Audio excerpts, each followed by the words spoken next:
Praise the lord. ఈరోజు వాక్యాంశము 2 యోహాను పత్రిక 1వ అధ్యాయం 7వ వచనం. యేసుక్రీస్తు శరీరధారియే వచ్చెనని ఒప్పుకొన్ని వంచకులు అనేకులు లోకంలో బయలుదేరి ఉన్నారు. ప్రభు ఈ వాక్య భాగం నుండి మనతో ఏం మాట్లాడుతున్నారు, మనల్ని ఏ విధంగా హెచ్చరిస్తున్నారు అనేది మనం చూద్దాం. ఎందుకంటే అంచె దినాల్లో అనేక మంది దుర్బోధకులు వస్తారు అని వాక్యం సెలవిస్తుంది కదా.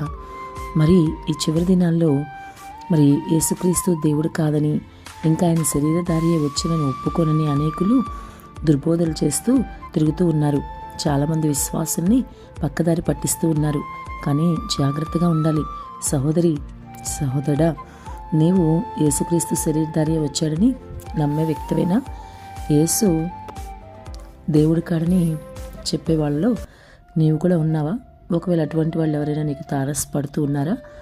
యేసుక్రీస్తు దేవుడని నీవు అసలు నమ్ముతున్నావా? అబద్ధ బోధకులు వచ్చినప్పుడు నీ వారికి సరైన సమాధానం ఇవ్వగలుగుతున్నావా? నీ మట్టుకు నీవు కూడా అటువంటి దుర్బోధకులతో జాగ్రత్తగా ఉండాలి సుమా. నేటి సమాజంలో మనం గమనిస్తే చాలామంది యేసు దేవుడు కాదని ప్రచారం చేస్తున్నారు. కానీ అది ఎంత మాత్రమో కూడా నిజము కాదు. కేవలం వారు తమ సొంత ప్రయోజనాల కోసం ఒక సిద్ధాంతపరమైన భక్తి చేసుకుంటూ తిరుగుతున్నారు. ప్రభు యొక్క శక్తిని తక్కువ చేస్తూ, ప్రభు యొక్క దైవత్వాన్ని కించపరుస్తూ అలా వాళ్ళు తిరుగుతూ ఉన్నారు. కానీ నీవైతే జాగ్రత్తగా ఉండాలి. అనేకులు వచ్చి వాక్యం చూపించి మరి వాక్యం చూసినప్పుడు ఇది నిజమే కదా అనేటట్లుగా నేను నమ్మిస్తారు. అంటే వాళ్ళు వాక్యాన్ని వక్రీకరిస్తారన్నమాట. కాబట్టి అంచె దినాల్లో నువ్వు ఎంతైనా జాగ్రత్తగా ఉండాలి.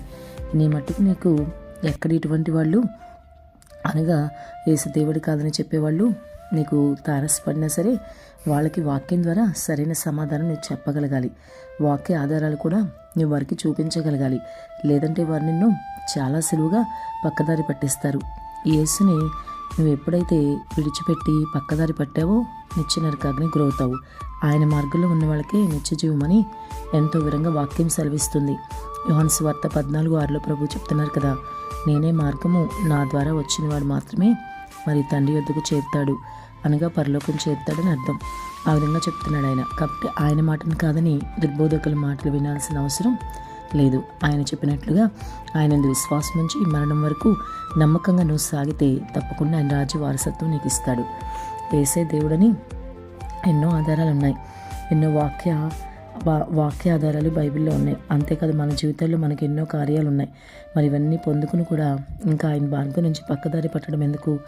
కాబట్టి ఇప్పటికైనా దుర్బోధకులు వస్తే వాళ్ళకి ధైర్యంగా సమాధానం చెప్పాలి. యేసే దేవుడని నీవు అనేకులకు ప్రకటించాలి. ఆమేన్.